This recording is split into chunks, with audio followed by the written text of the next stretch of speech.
Live from the Washington, D.C. area, it's the Inside Scoop, Emerald Planet. All the ecology news that our viewers want to know. Now, here's your host, Executive Director of the Emerald Planet, Dr. Sam Lee Hancock. Hello and welcome to the Emerald Planet as we come to you from Washington, D.C. in the United States as we're looking around the globe in 144 different nations, looking for those 1,000 best practices, the technologies, the services, and the products that are making a difference as we move through the 21st century. And as we have 2 billion new people coming on the planet, most of those are going to be born, raised, and providing their skills, their talents within the emerging economies of the world. We're looking at 4 individuals that are going to be on with us talking about the country of Afghanistan, and particularly focusing on women and how they are providing the leadership, the dynamics, and the intelligent base for a very dynamic yet worn-torn society. And I have one that's coming in by Skype, and then I have one sitting right beside me that's going to be with me here as our special guest. Coming in by Skype is Shakila Haidari. She is the coordinator for Project Artemis, and she was also a leader for the Goldman Sachs 10,000 Women Initiative, and this is all about Afghan women and entrepreneurship development programs. And sitting right beside me is Christian C. Wistehuff, who he's also an attorney, and I should say Esquire, and Executive Director of the Initiative to Educate Afghan Women. And Shakila, are you on with us? Yes, I can hear you. Okay, we can hear you. Welcome to the Emerald Planet TV. Thank you. Thank you for having me. Glad to have you with us. And I'm going to start off with Christian, as you know, Shakila, and then we'll come back and we're going to exchange back and forth. But Christian, tell us a little bit about the Initiative to Educate Afghan Women. Well, the Initiative to Educate Afghan Women was founded in 2002. It's a small grassroots organization with a mission to really help Afghan women with undergraduate education, leadership training. That's our core of our mission. We work with partner colleges here in the United States, and since 2002 we've educated 76 graduates, and we have 18 current students. That's fantastic. And the outreach that you're doing and the impact you're having in Afghanistan belies the fact that you're small. Actually, you're expanding on a constant basis, and congratulations for that. So how do you achieve this mission as far as the initiative itself? Right. Well, we bring undergraduate women here to the United States for 4 years of undergraduate. We work with our wonderful partner colleges. We have 21 colleges that we've worked with. And these are colleges and universities? Colleges and universities. Correct. Here in the United States, Mm-hmm. mostly on the East Coast. They provide the training for our women to become the biologists, the politicians, and so forth. And we add to that leadership training and mentorship programs. Yeah, I think it's absolutely fantastic what you're doing, and you really have some dynamic people. At the reception you held recently, I had a chance to meet a number of them, and it's quite impressive. Shakila, do you have your camera on, please? So we can be able to see you. Sure. Yes. Can you see me now? Yeah, we can see you now. Welcome again to Emerald Planet TV, and thank you for being with us here. You actually you have really an extensive background. You're a coordinator with this group called the Project Artemis, and then also Goldman Sachs, which is internationally very famous, this 10,000 Women Initiative. So looking at that, how did your participation with the initiative help you as far as reaching out and providing services and educating Afghan women in entrepreneurship? My participation in the initiative, helped me to gain a broader perspective and understanding about my own country and other cultures. The education that I earned at the Montclair State University helped me to become a problem solver and be able to look at problems as opportunities to come up with new solutions. Coming to a new country with different culture and environment put me out of the box and helped me think differently. For example, before coming to United States, I would often follow the instructions that I was given without questioning them. But now, with having this education, I gain both critical thinking and confidence to challenge the formal and traditional way of management. Yeah, and also too, it gives you really a way to communicate in a very different mindset and logic flow, and this is something I find very important. And that really leads to the next question, as you know, is how did this internationalization that you've gained through being in the United States and having the educational experiences here helped you as far as furthering both the cultural, the economic, but also the environmental development among other women in Afghanistan? I think that helped me to look at things from a bigger picture. For example, one of the programs that the initiative offered was the diversity workshop, which helped me better understanding people with different backgrounds and challenge my pre-assumption about people from other cultures. The workshop was very rewarding because it showed how it's important to open up to new cultures and try to understand other people without judgment. As a result, I felt more confident to work with students from different backgrounds in team projects, and I was willing to learn from them.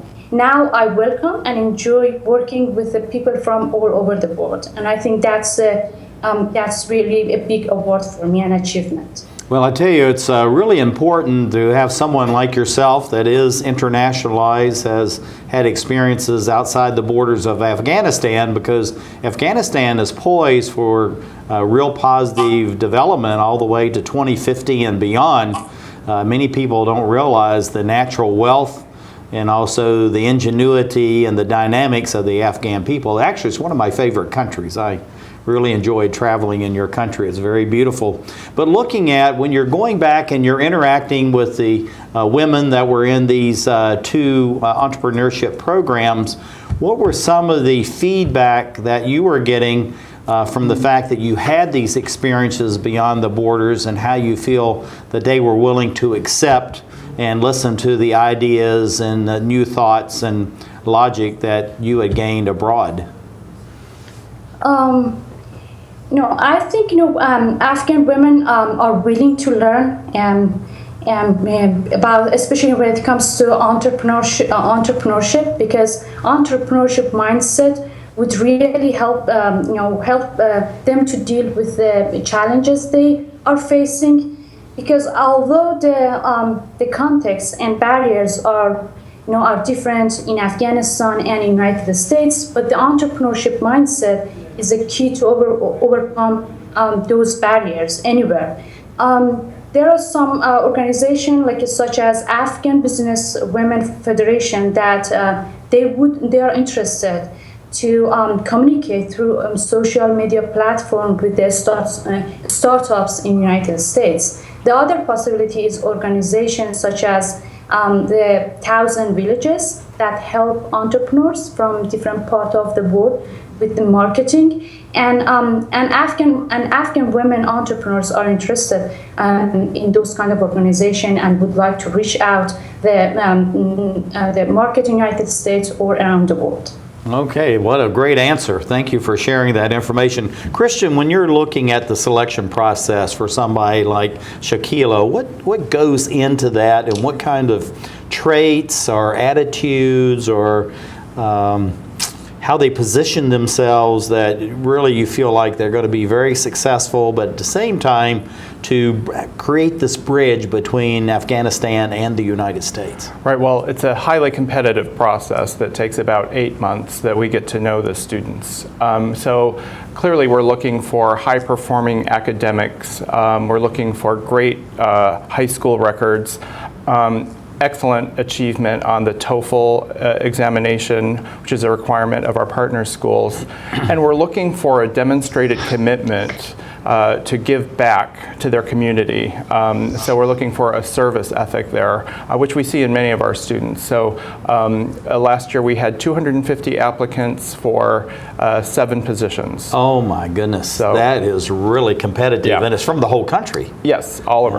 That's just amazing. And at the same time, when you have the people in that competitive environment, you're really looking for those that are already giving back to their communities instead of coming to learn how to do that. Absolutely. You really want people that are already, in a sense, successful in providing leadership. Exactly. We have a very well-defined set of core values, and so we look for those values in our students, and we see them, obviously.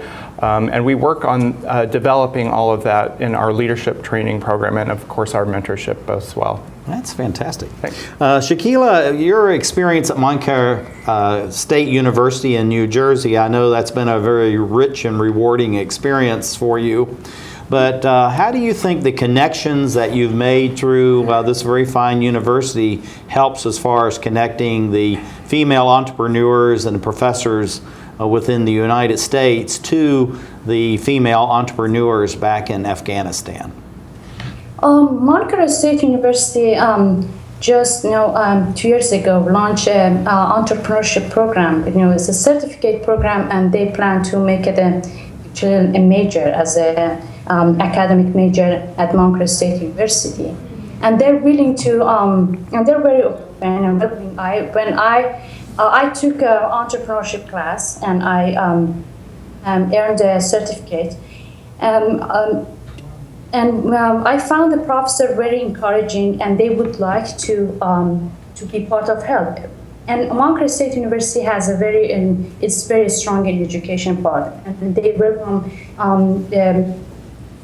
international students and would like to be part of any help. And I hope I can be that bridge between Afghanistan and Montclair State University. That's a wonderful answer, and that's exactly what the initiative is looking for, Christian, I'm sure. Absolutely. But we're running out of time. We have a few seconds left, Christian. Got to be quick. Yeah. What do you see for the growth of the initiative over the next 5, 10, 15 years? Well, we're really looking outside of our own bailiwick, and that's toward security and toward meaningful job opportunities for women in Afghanistan. That's a great answer.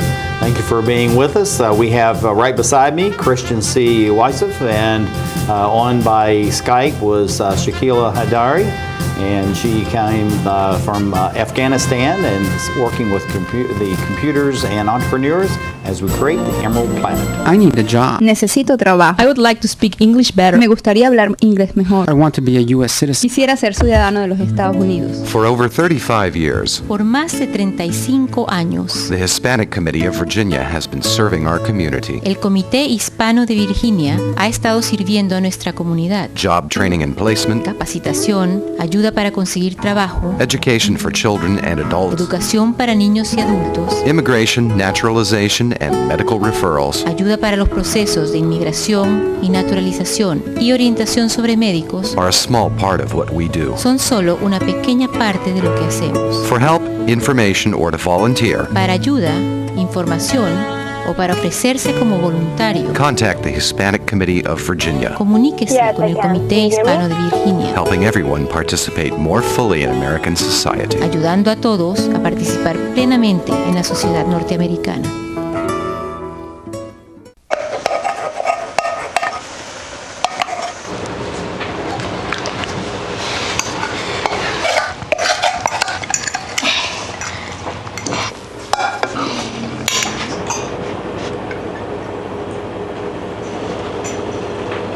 Hey Lena, where's yours?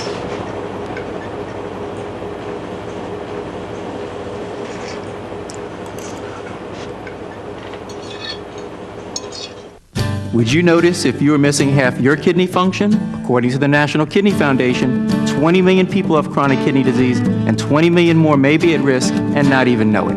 Anyone with high blood pressure, diabetes, or family history of chronic kidney disease is at risk. Early diagnosis is vitally important. To get the whole story, talk to your doctor and visit the National Kidney Foundation at kidney.org or call for a free brochure. Because when it comes to chronic kidney disease, you might not know the half.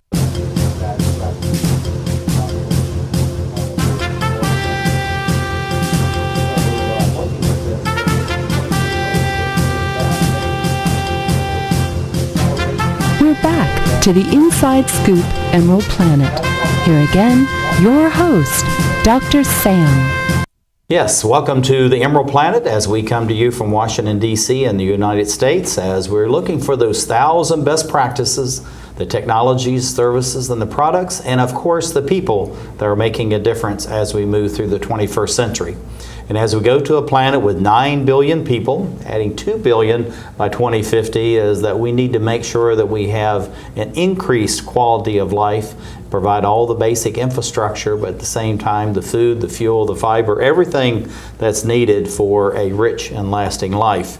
And I have someone here that's sitting right beside me that's actually looking at the cultural arts and also communications, all the way from Afghanistan. This is Alaha, Ahrar, is a member, a board of directors of the Afghan Women's Writing Project, very important organization. Yes. And thank you for being with us. Thank you so much for having me, and it's a great honor for me to be with you in your program, in your show. Well, I tell many people this. I've been in 84 different countries, and people ask me, what are some of your favorite countries? And I always say Afghanistan. Oh, thank and they you. say, really? And I said, absolutely. It's a gorgeous Thank country. you. People are wonderful, and I really enjoyed my time traveling there. Thank you. For sure, then Afghans definitely respect and like you as well. Oh, Thank you very much. there's no doubt about Yes. that. And it's just, it's really a very interesting culture, and thank you for sharing that. But tell us a little bit about the Afghan Women's Writing Project. What's Thank it you all so about? much. Afghan Women's Writing Project is an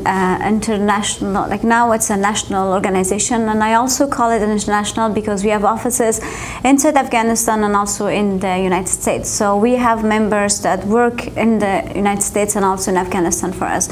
And then this organization is there to help and assist Afghan women to become professional writers, to become better writers. Those are the ones that they have the knowledge and then the capacity of writing, but they have been always discouraged. They have never been allowed to express themselves or voice their opinion.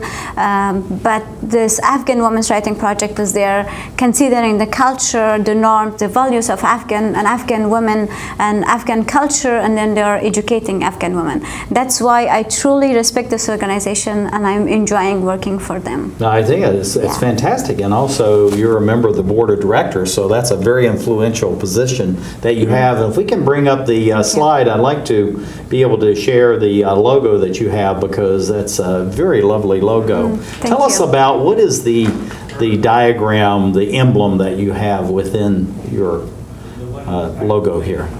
The logo, as it explains the Afghan Women's Writing Project, and we see the unity, and it's. We can go back to this slide, please. Yeah, that shows the slide shows Afghan Women's Writing Project. That's just for Afghan women, because Afghanistan is a poetic land. As you know, we have so many great writers and poets, but they all have been male.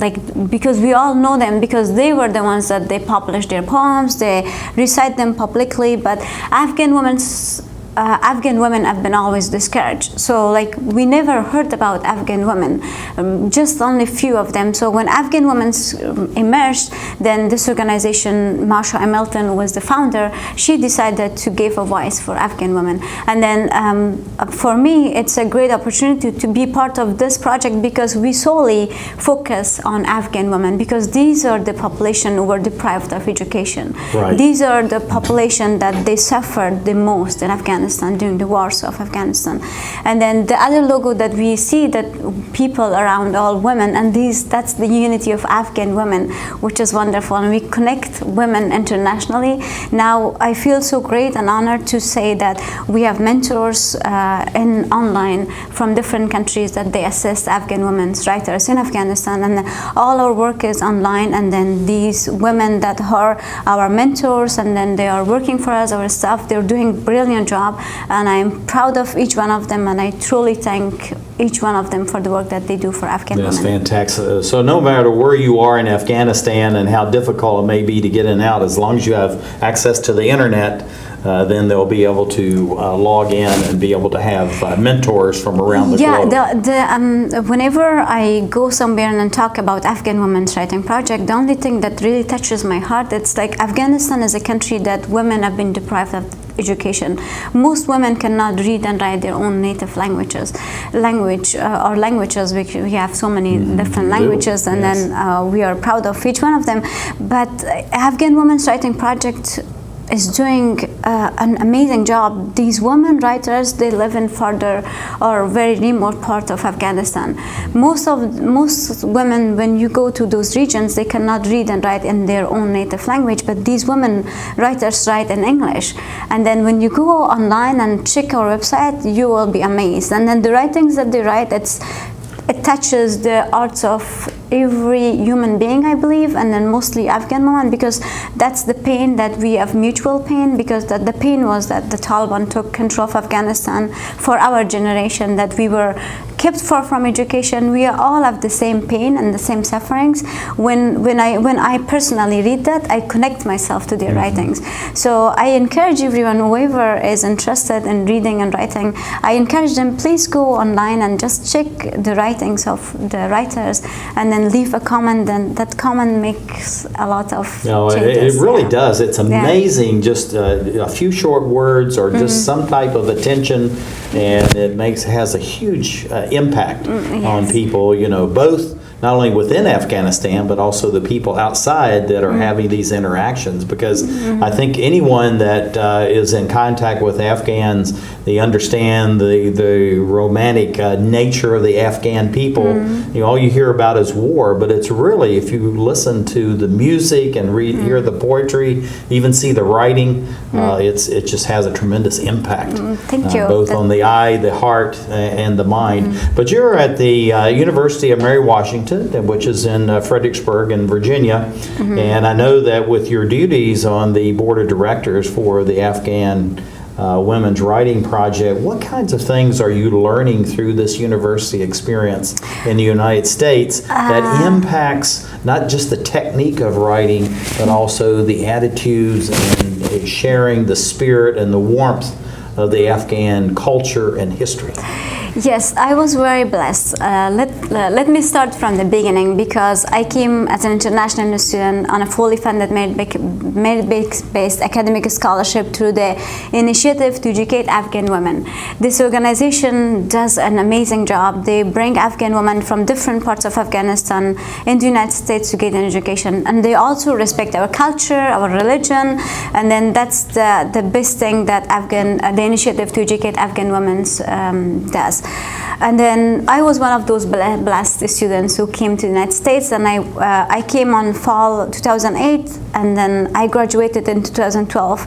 I was the first student of Mary Washington University who graduated with triple major, 1 certificate on time in 4 years. Oh my goodness, you were a very busy woman the whole time you were there. Yes, I was very busy, and then at the end I feel great because I made a name for my country, for my university, for the Initiative to Educate Afghan Women, and for all women in my country, because women have been always told that we are less talented, we are less intelligent.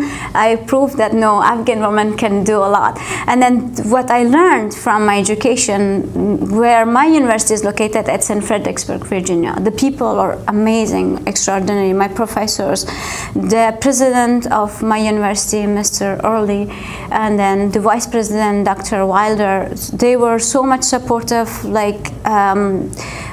I was invited in so many different schools, universities, churches. They all wanted me to come and talk about Afghanistan, Afghan women, and then the situation of Afghanistan, the current and past.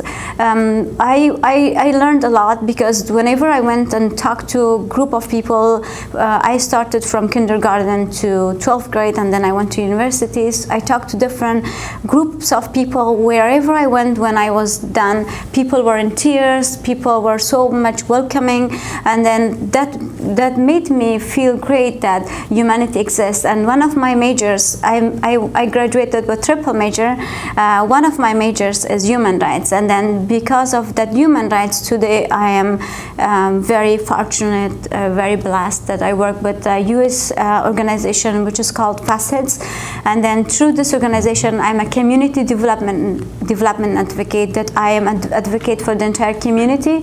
I am assisting and helping so many underprivileged children in the United States, and then every day I learned that in Fairfax, Virginia, there are more than extraordinary, amazing people, because our organization is run by their fund, and then they are doing a great job. They are supporting people that who are low income or they're suffering. So all socioeconomic backgrounds are involved in what you're talking about. Yeah, in this organization we prevent homelessness, we support those who are homeless, we house them, and we prevent homelessness, and then we educate them and their children, which is an amazing job. I feel I'm the luckiest person that I first got into the initiative to educate Afghan women's program, and then through that program I received this wonderful or unique education, and now through that education I'm helping Afghan Women's Writing Project and also the Facets. Yeah, that's absolutely fantastic. And looking at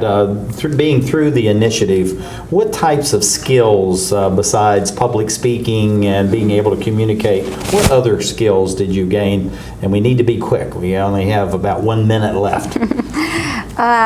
Thank you. To be honest, I've learned a lot, because as soon as I joined the initiative to educate Afghan women, I learned that I saw so many women that they were very generous. They were giving, they were helping Afghan women. Wherever I went, I learned about amazing women that they were supporter of our program. So I learned that humanity exists, and that's why I decided that I was already interested in human rights, because I'm a Sufi Muslim. I love Sufism and Sufism all in human rights. So whatever I study in human rights is connected to Sufism. And Sufism is a very open and encouraging and welcoming philosophy as far as the Muslim faith is concerned. Yeah, Alhamdulillah, I'm Muslim, and then I'm Sufi Muslim, so I feel great about that. And then when I studied human rights, I realized that, whatever I'm studying, it's already there. So I really learned a lot, and then I found that... I have to ask you this last question. We're running out of time. So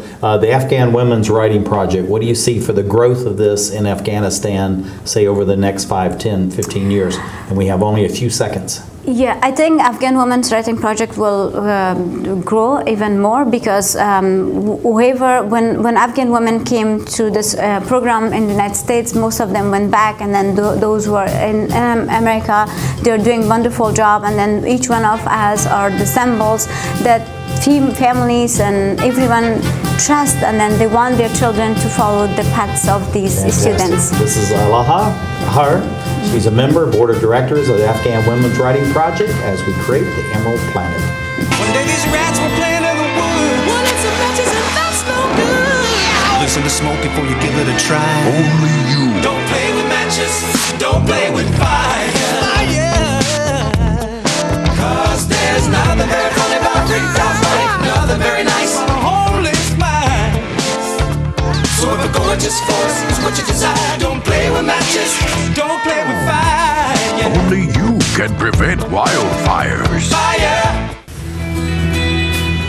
Why don't you just wash your car at home?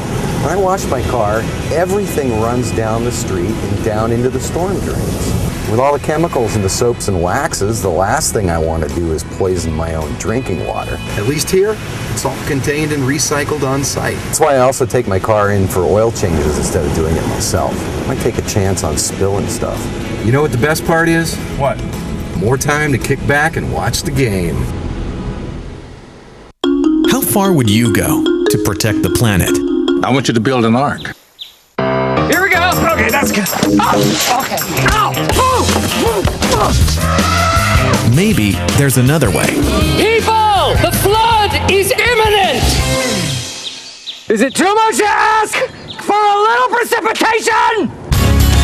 Go to fightglobalwarming.com to find out what you and your community can do to reduce global warming pollution.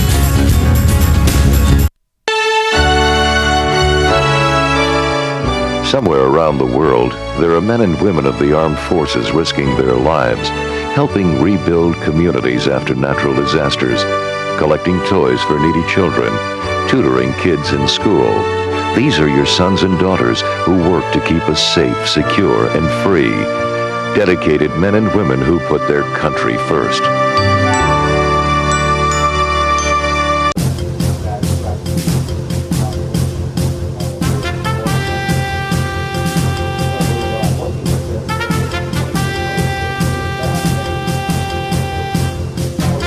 We're back to the Inside Scoop Emerald Planet. Here again, your host, Dr. Sam. Hello and welcome to Emerald Planet as we come to you from Washington, D.C. in the United States, and we're looking for those 1,000 best practices in over 144 different nations. And we're looking for the people that are going to be the leaders of the 21st century as we move towards 2050, and we're adding 2 billion new people to the planet. That's an incredible number of new people, and we feel like we're challenged now as far as all the basic infrastructure and the needs of these people, and yet we're going to be going to 9 billion. So we're looking at the leaders, and in most countries, actually females now outnumber the males in many of these societies. And so how do we involve the females to make sure that all the talents, the treasures, and the resources that they have are actually being contributed and enhanced within these various societies?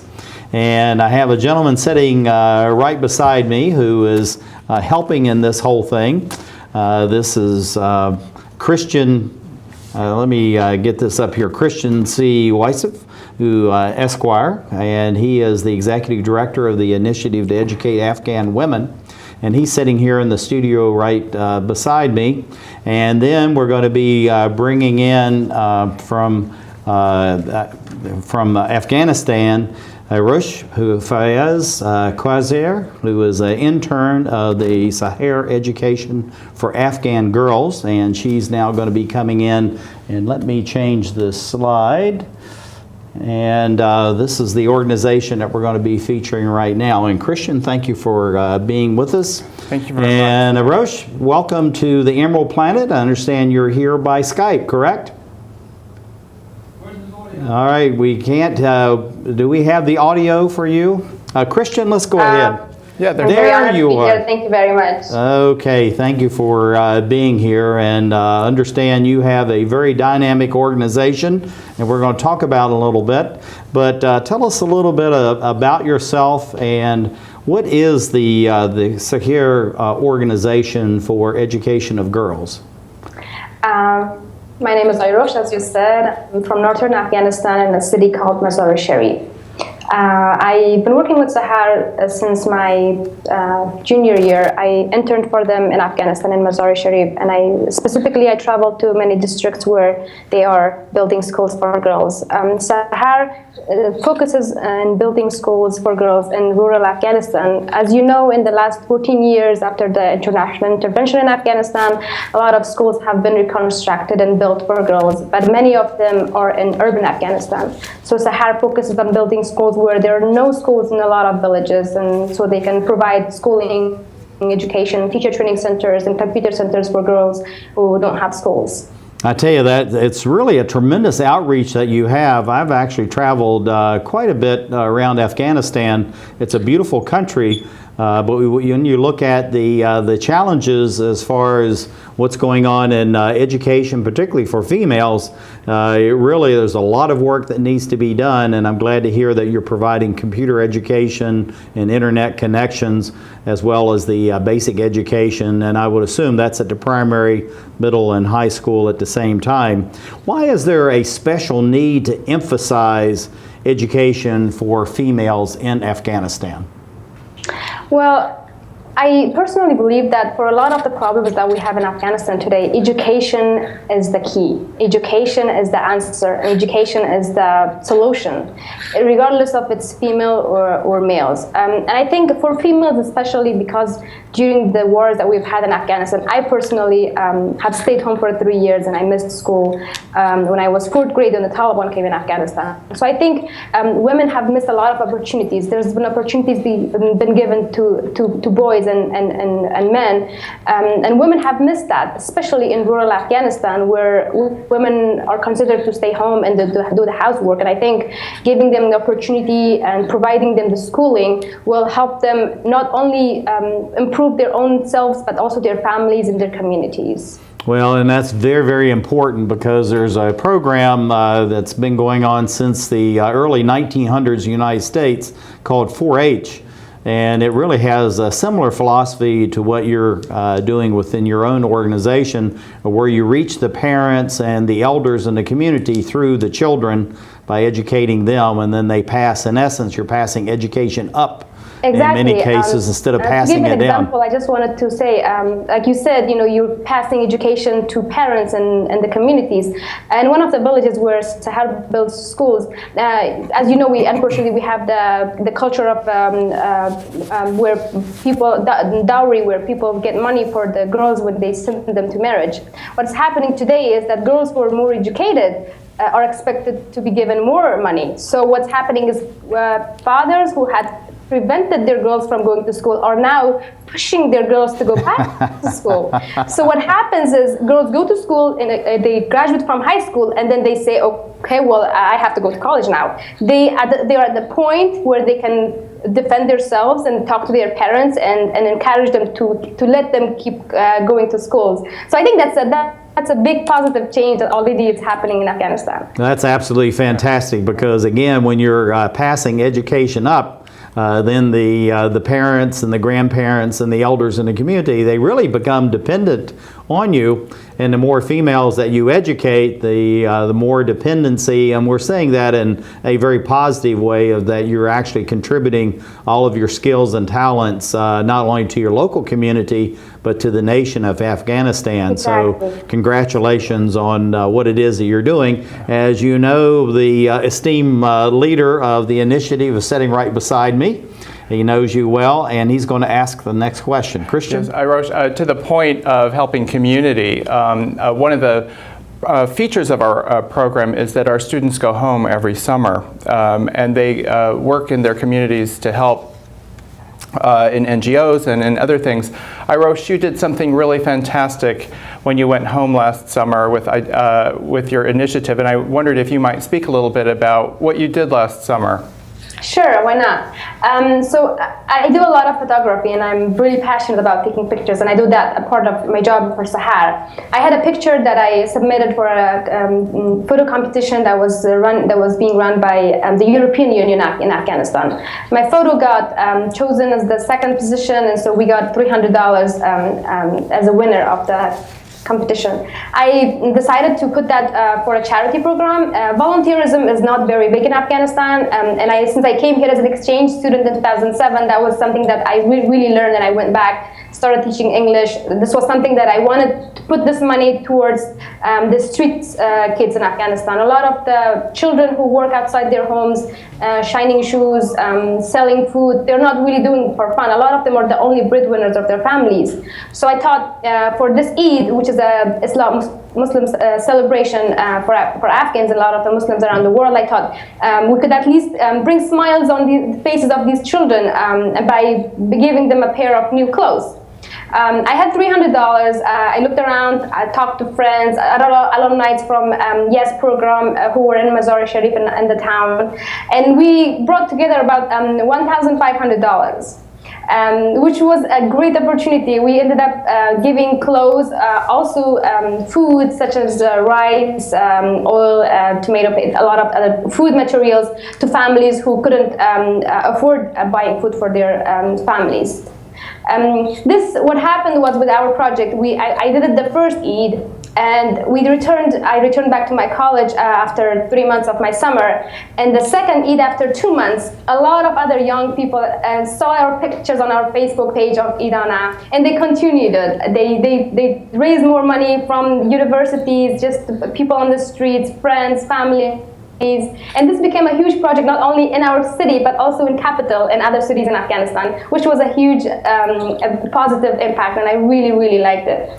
Well, again, you're going beyond education to basic needs and care, again, to the family, which is extending out into the local community. So you're to be congratulated on that. I know that you really wanted to come to abroad, to the United States specifically, and study your university studies here.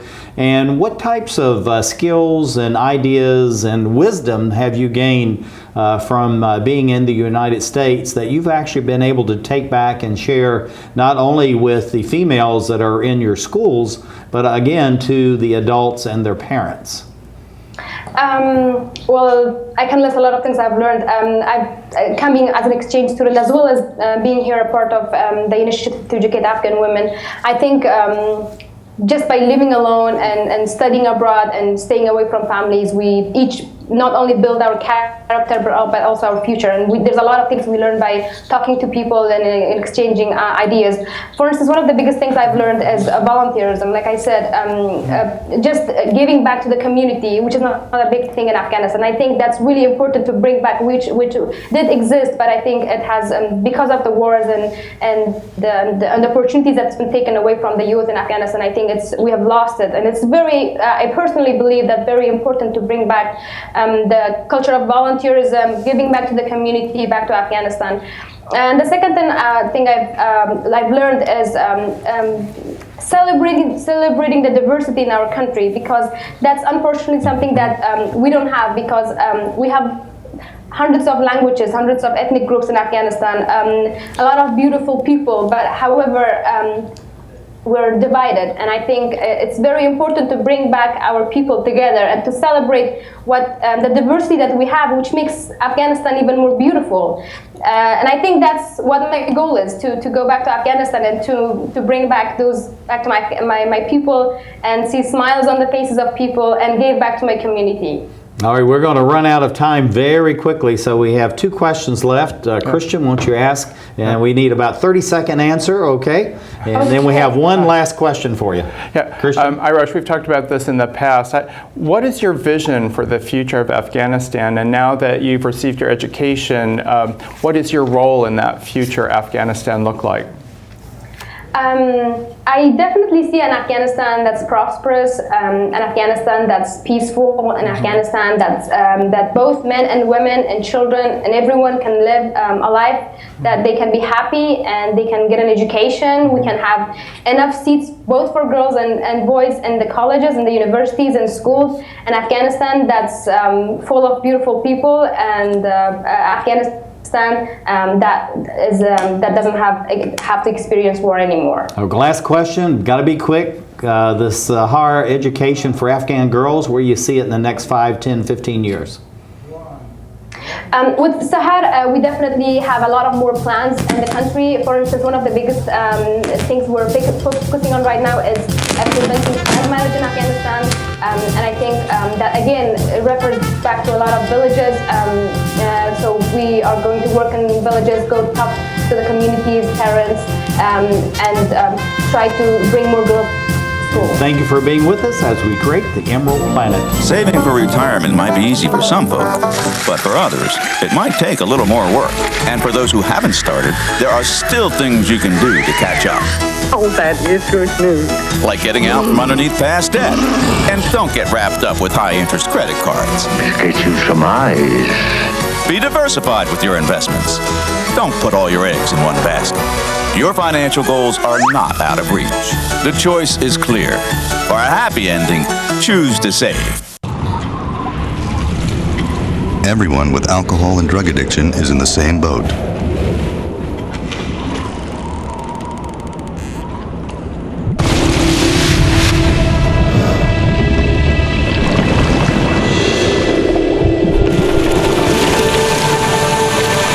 With treatment, you can find solid ground.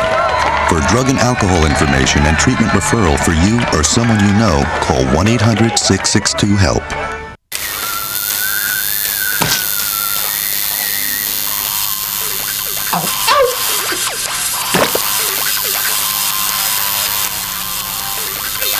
Dude, are you sure you want this tattoo? Because just do it.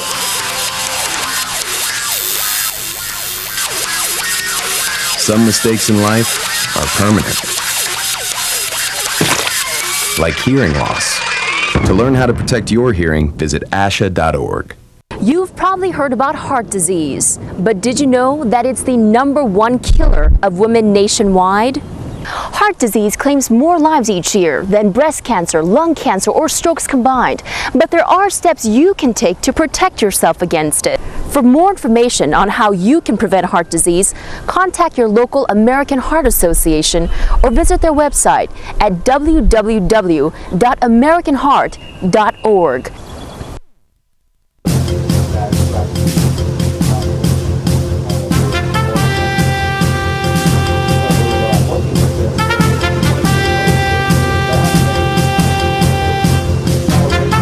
Back to the Inside Scoop Emerald Planet. Here again, your host, Dr. Sam. Hello, welcome to the Emerald Planet as we come to you from Washington, D.C. in the United States. I'm Dr. Sam Hancock, the President, Executive Director of Emerald Planet and Director and host for the Emerald Planet TV. We come to you on a week-to-week basis concerning everything that's going on in the world as far as the balance between the environment and economic development, and how that we're going to prepare a planet that's going to be able to accommodate 9 billion people by 2050.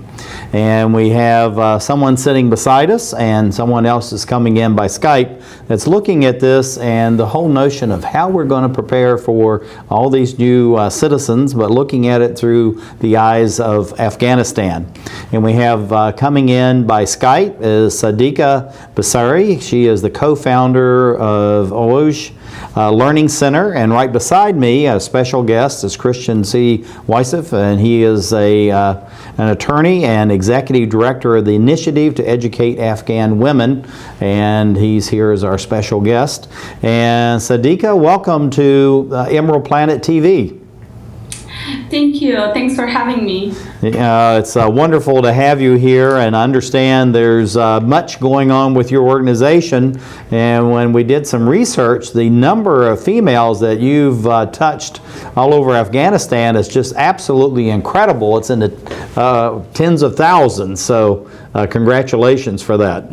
Thank you so much. Anyway, tell us a little bit about your organization and how it came about, and then let's talk about some of the activities and programs that you've developed through the Oruj Learning Center.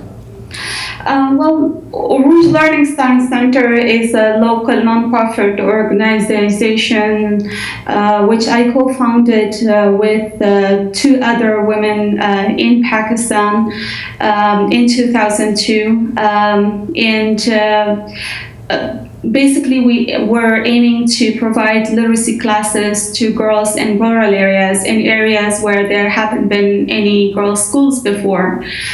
So we were only focusing on a very small scale.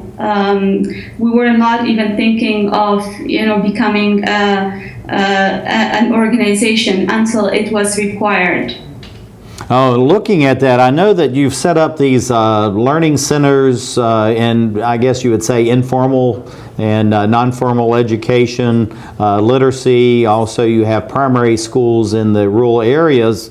But you've also now are leading to establish a community college, which I understand is actually going to morph into a university. So tell us a little bit about using the experiences and the talents that you've honed within the rural areas to establish the community college and eventually to have a university. Thank you, Sam. The plan for the university was required we wanted to focus on primary education in rural areas, but at urban level, we wanted to focus on two issues. First, make sure that the girls who graduate from high school, they are able to get into universities, pursue their higher education. And second, those girls and women who wanted to pursue a career and start work, so equip them with employable skills.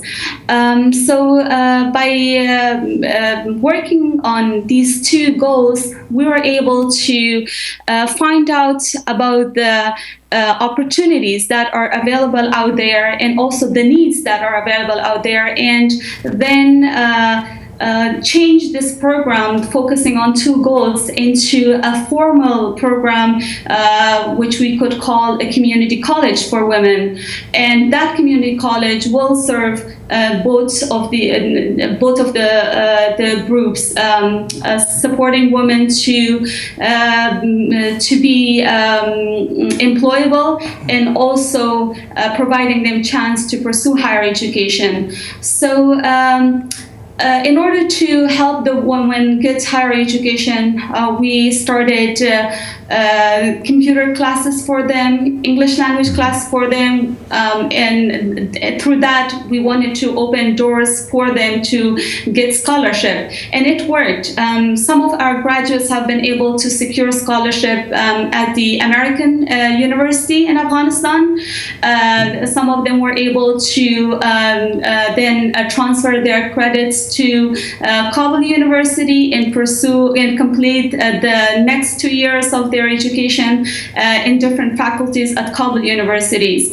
But at the same time, and some of them received scholarship to pursue entrepreneurship in American University in Kabul. So we realized that it was very important for them to learn English language, and it was very important for them to have access to or to be equipped with the basic computer skills. Otherwise, they would not have this opportunity to receive these scholarships. And then with regard to providing a program that will help these girls to be employable, we started a business leadership program. So basically, we started with very simple courses, preparing these girls, these women to learn administrative skills so that they could be hired, and also help them prepare for interviews, help them prepare their CVs, and introduce them to the job market.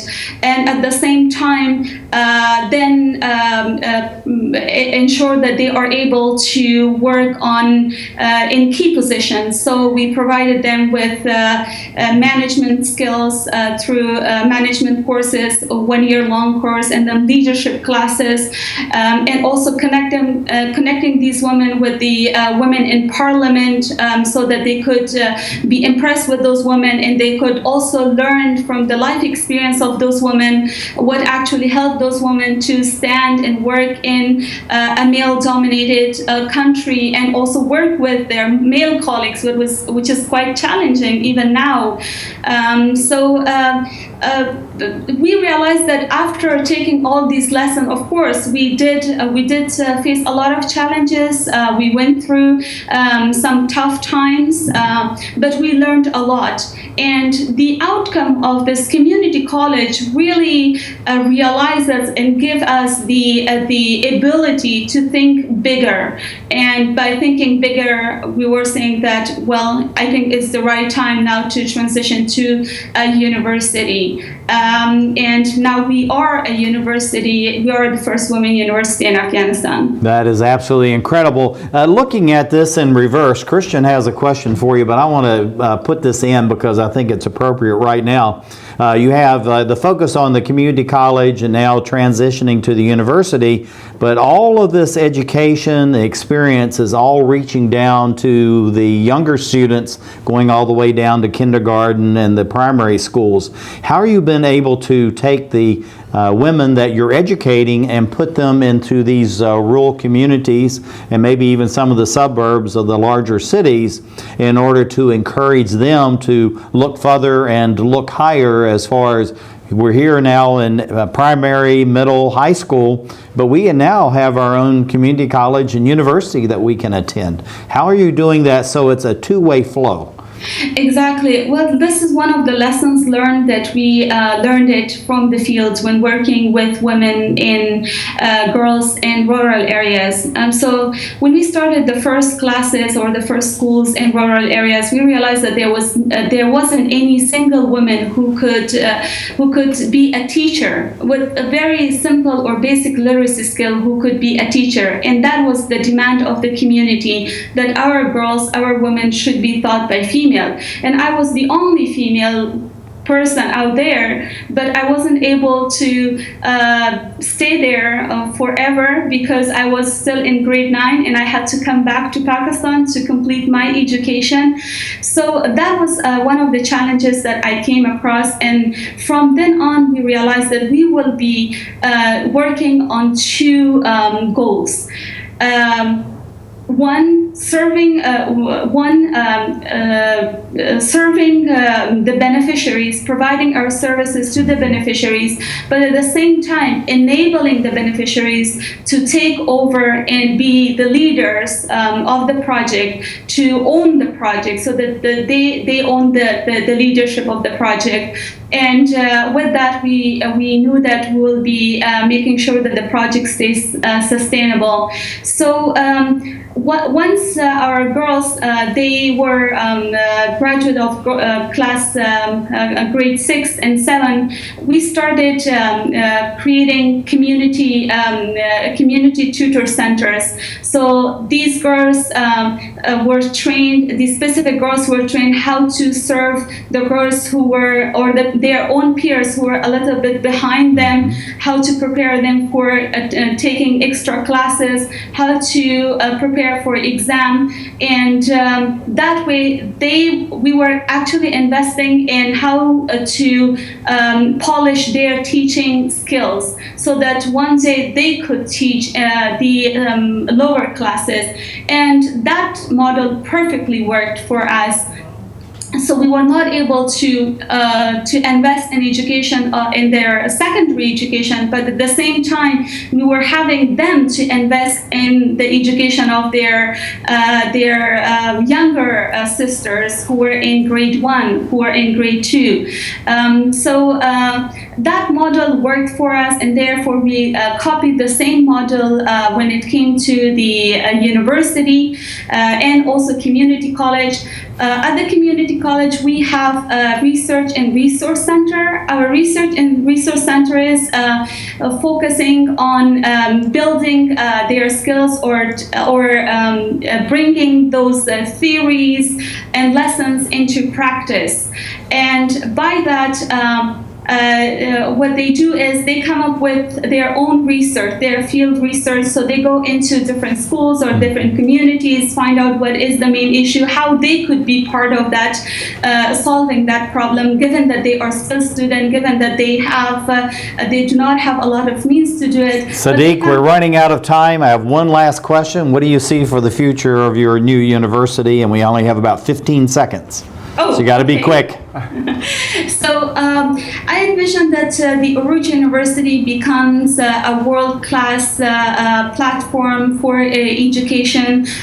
It provides education. It provides quality education so that girls from other countries could also visit Oruj University, and they could be our ambassador across the world. Thank you for being here, Sadiq Basiri, co-founder of Oruj Learning Center and now a community college and morphing to a university.